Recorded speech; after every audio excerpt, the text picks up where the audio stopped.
y'all. So it is Monday and I got a lot going on today. Of course the car is in the shop. They're taking a look at it, so we'll see what they have to say. I'm at lunch right now in the Target parking lot as per usual. I just kind of finished the story embryo for Big Wrath, which is the project Peter and I are working on. So that's the overarching storyline for like the first 3 to 5 issues, depending on what we plan to do. And that would be like turn into like some kind of trade paperback or graphic novel or whatever. You know, we may or may not even do that much, but I wanted to at least have a direction so that, you know, I could move forward if it seems like people are digging it. So next I will do the story embryo for the individual issues. I may even just do the first issue and that's it, I don't know, and then kind of work on that script. Or I might go into all the issues, we'll see.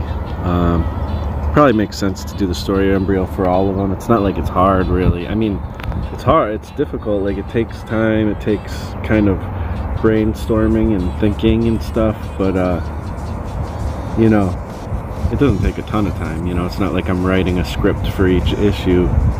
Probably if I do a story embryo for all the issues,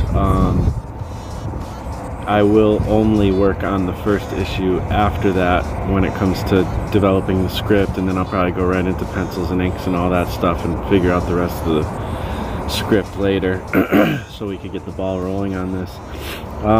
Again, though, I have other things. Obviously, Lone Wolf is a priority. It's just today I had to go in early.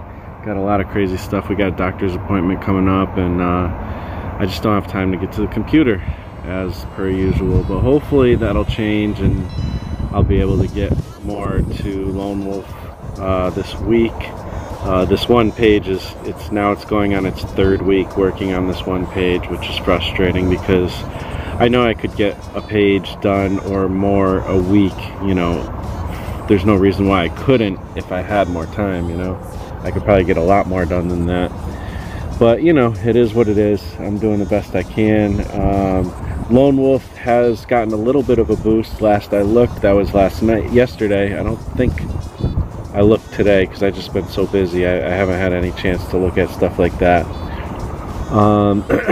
So, you know, there has been a little bit of a boost. I know we're somewhere around 1,000 away, at least the last time I looked. So yeah, if you could go over to Indiegogo and look up Legends of the Lone Wolf, that'd be awesome. Now I'm going to get into one of the stories of the 100 Days Making Comics anthology, Werewolves and Unicorns. Let's do it.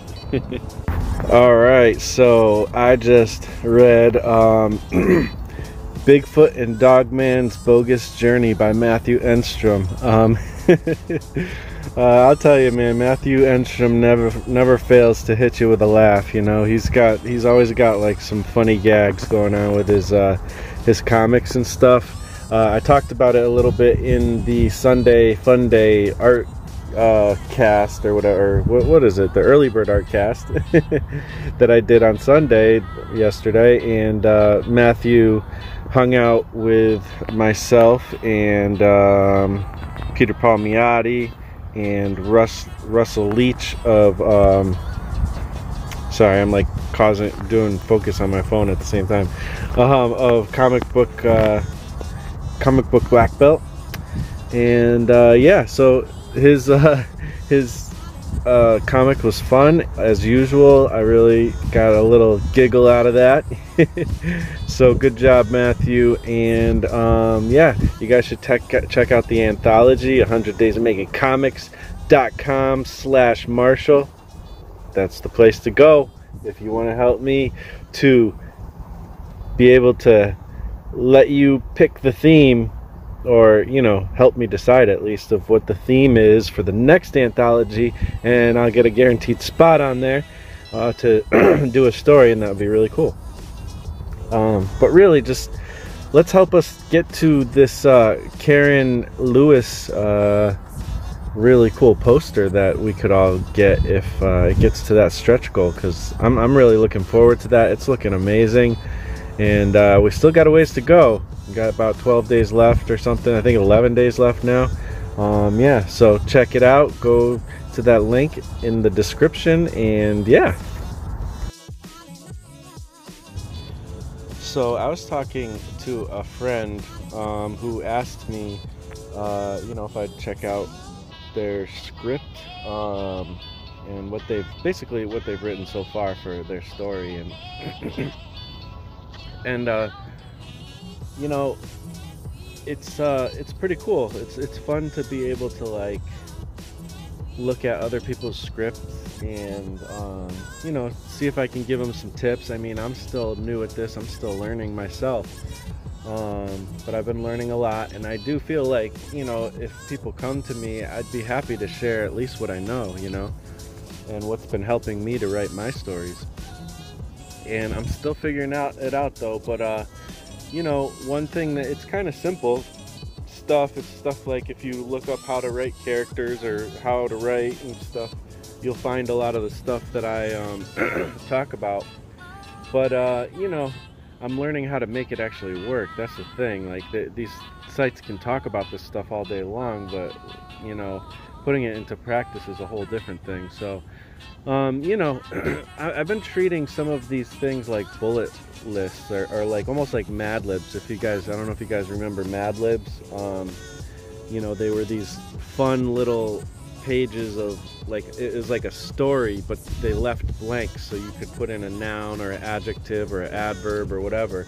So you would just fill in the blanks, and then you'd read the story after, and it would become this like weird, silly story when it was really meant to be like a straightforward story. It's kind of fun, you know.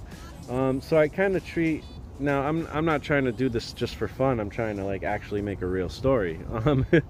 So what I'm saying though is, like, the story embryo, I use the story embryo, I call them story sketches.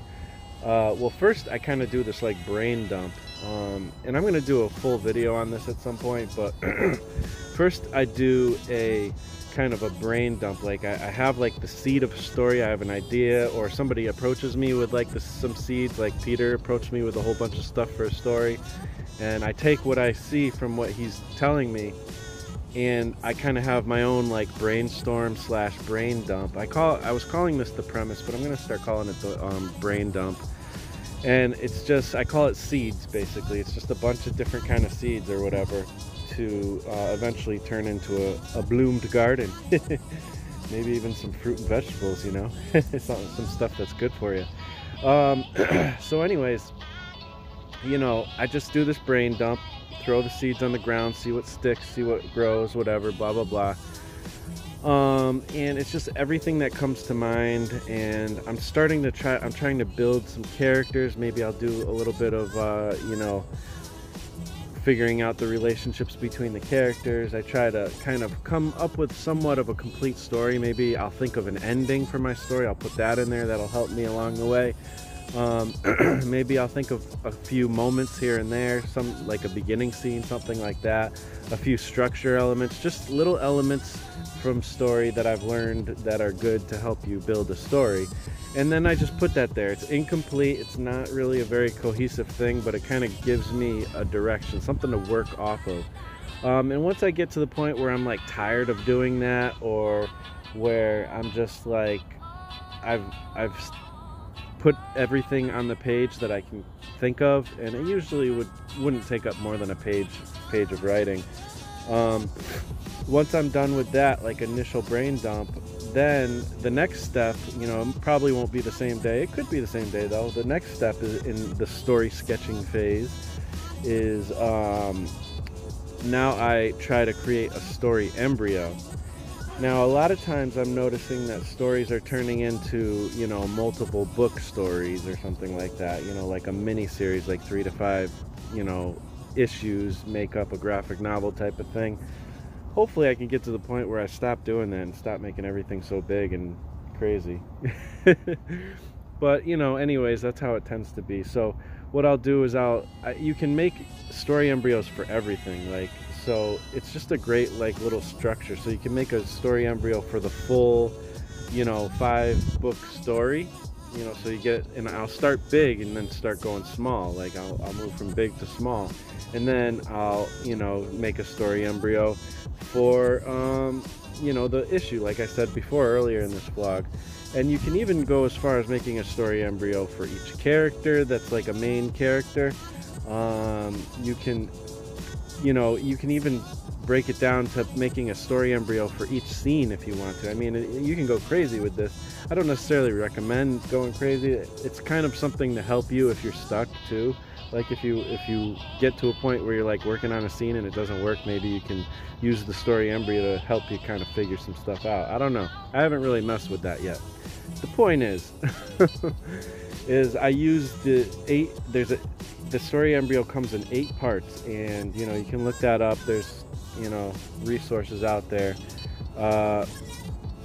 but it comes in 8 parts, and I just fill in the blanks. You know, I just write like 2 or 3 sentences per part, and once I'm done with that, I have a full story, you know, and it's just kind of crazy.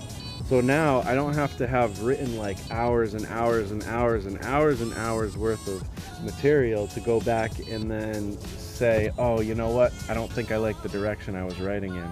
You know, I just have, you know, maybe an hour's worth of work or less. And that's why I call it a story sketch. It's a quick view of what your story could be, and if you don't like it, you can rewrite it. You can rewrite some of the sections and stuff, and you can just make it happen. So I don't know. This kind of fill in the blank method is great. And also for characters, you know, there's let's see how many, I'd say like 3 elements to really look for in a character. You want to find out what their want is, what their need is, 2, and 3, what is their misbelief or their struggle, you know, the thing that they're kind of grappling with, the hurdle that they have to, the emotional and mental hurdle that they need to get through to realize something so that they can move forward. That's basically what story is about. And so I don't know, and you can kind of play the want and the need off of each other, because what they want might not be what they need. Sometimes what they want and what they need are both attainable. Sometimes they have to sacrifice what they want for what they need. You know, and it depends on what their inner struggle is and what their hurdles are. You know, they may have to, you know, change. That's the whole thing. They have to change before they can get to a place where they can overcome the thing that is stopping them, whereas before they would try to overcome it and fail, you know. So, you know, that's kind of just a basic thing, you know, need, wants, and, you know, the internal struggle or the misbelief. There's a lot of different ways people put it, but that's how I've been thinking of it lately. So hopefully that's helpful, guys and gals and peoples of all types. Hope you guys are doing great on this Monday, and keep working on your projects, keep being inspired, and thanks for watching. I'll talk to you later. Peace out.